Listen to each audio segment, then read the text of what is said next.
At the heart of Germany's capital, the message from the government was loud and unmistakable. The Bundeswehr, Germany's armed forces, must grow, and it must grow fast.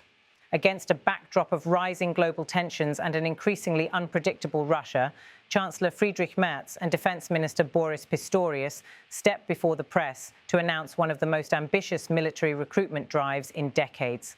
For Merz, this is not a question of choice, but of necessity.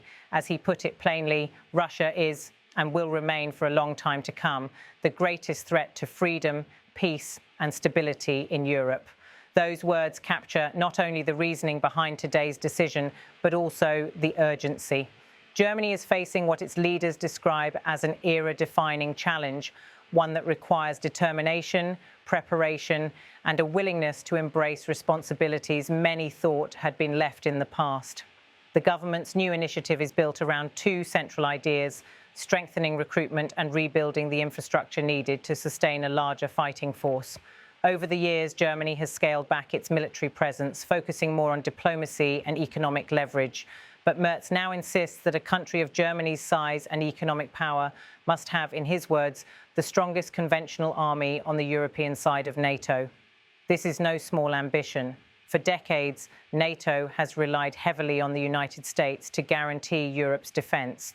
But in Berlin, the message is clear. Germany must shoulder more of that burden itself. With one of the world's largest economies, the government believes it can no longer justify lagging behind its allies when it comes to troop strength and readiness. Still, the Chancellor acknowledged just how difficult this rebuilding process will be. He pointed to some very practical shortcomings: a shortage of barracks, not enough trainers, and infrastructure that simply cannot yet handle the massive intake of new recruits. If we don't have locations and trainers, we cannot call up 350,000 young men in Germany for military service today, Merz admitted. What Germany lacks in capacity, he argued, must now be rebuilt from the ground up, a slow, deliberate growth that his government intends to accelerate in the coming years. Standing beside him, Defence Minister Boris Pistorius called the reform a turning point. This is a real step forward, a giant step forward, he said, stressing that the growth of the Bundeswehr is not just a matter of military equipment, but also of manpower and societal commitment.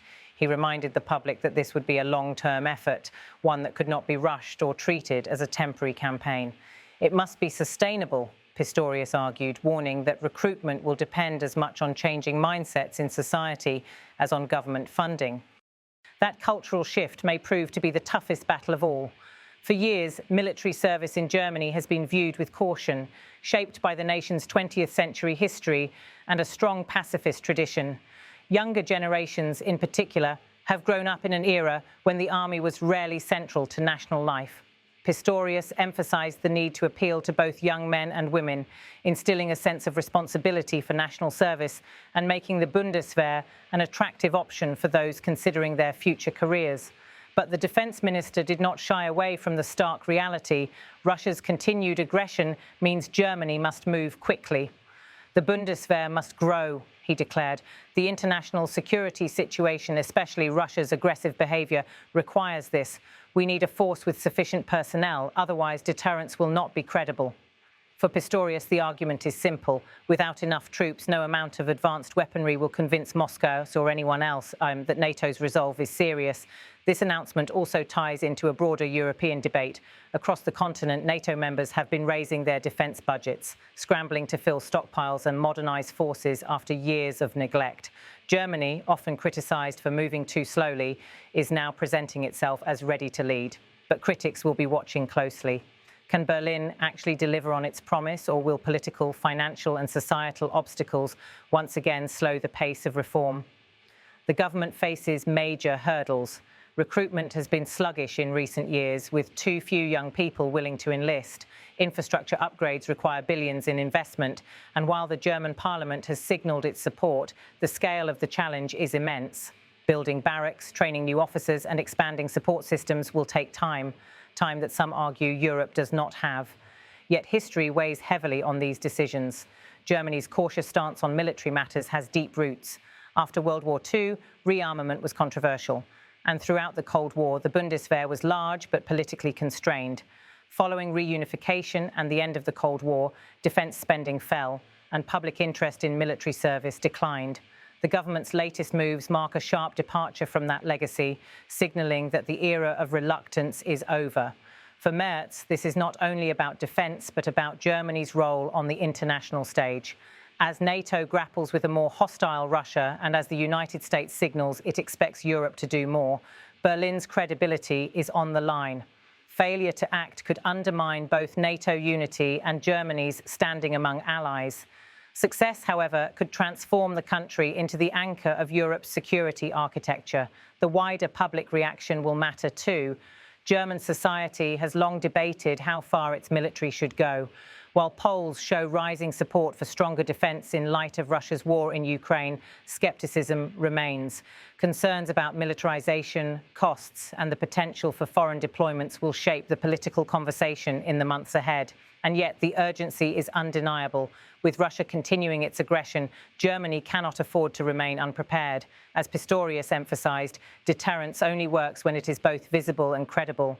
A Bundeswehr that lacks personnel will struggle to project that strength, no matter how advanced its tanks or aircraft.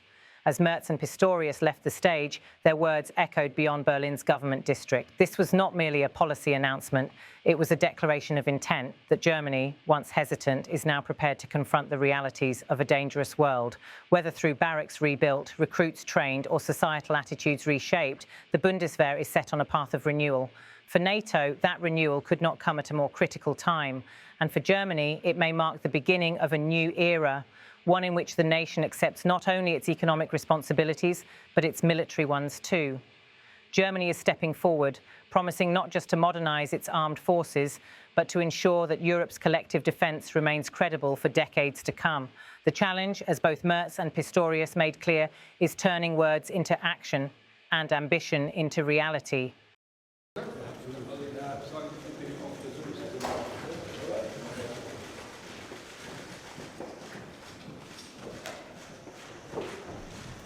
Herzlich willkommen im Verteidigungsministerium.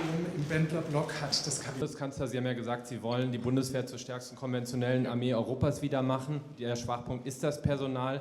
Der politischen Agenda. Das ist unsere Botschaft an die Bürgerinnen und Bürger in uns. Der oberste Befehlshaber der NATO-Streitkräfte in Europa. Sein Lagebericht war sehr und die Bedeutung auch nochmal hervorheben. Ohne das starke Signal aus Berlin, ohne die bessere Beschaffung von Waffen und Ausrüstung bereits gestellt. Gleichzeitig betreiben wir eine aktive Friedensdiplomatie. Vielen Dank fürs Interesse. Ja?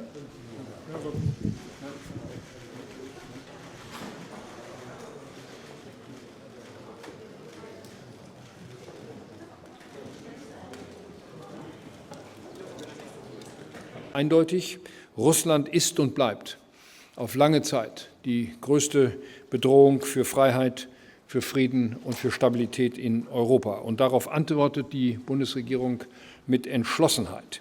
Wir haben bereits auf dem NATO wollen wir erreichen. Mein Ziel ist es, und ich wiederhole, was ich im Deutschen Bundestag und bei anderer Gelegenheit gesagt habe, Deutschland ist aufgrund seiner Größe und seiner wirtschaftlichen Stärke das Land, das in der NATO auf europäischer Seite die stärkste konventionelle Armee haben muss. Und diesem Ziel zwei sind Standorte und Ausbilder. So, und wenn wir die nicht haben, dann können wir nicht heute am Tag 350.000 junge Männer in Deutschland zum Wehrdienst einberufen. Uns fehlen die Kasernen und uns fehlen die Ausbilder. Das heißt, das muss jetzt alles von unten wieder aufwachsen. Dieser Aufwuchs wird jetzt forciert. Wir gehen jetzt wirklich mit ein Gesetz, sondern das ist ein wirklicher Schritt nach vorne, ein Riesenschritt nach vorne, weil er deutlich macht, dass wir einen Aufwuchs der Bundeswehr brauchen, besser heute als morgen, dass es aber langfristig angelegt werden muss und nachhaltig sein muss und dass es darum geht, gleichzeitig das Mindset, den Mindset in der Gesellschaft, gerade auch bei jungen Männern und Frauen, zu verändern und für Verantwortung für diesen Dienst am Land zu werben. Jeder und in den letzten Wochen. Die Bundeswehr muss aufwachsen, die internationale Sicherheitslage, vor allem das aggressive Auftreten Russlands, erfordert dies. Wir brauchen nicht nur eine gut ausgerüstete Truppe, da sind wir in vollem Lauf. Dafür sorgen wir seit 2,5 Jahren und hören nicht auf. Wir brauchen aber eben auch eine personell stark aufgestellte Bundeswehr. Erst dann ist Abschreckung als Ganzes auch wirklich glaubhaft gegenüber Russland. Anders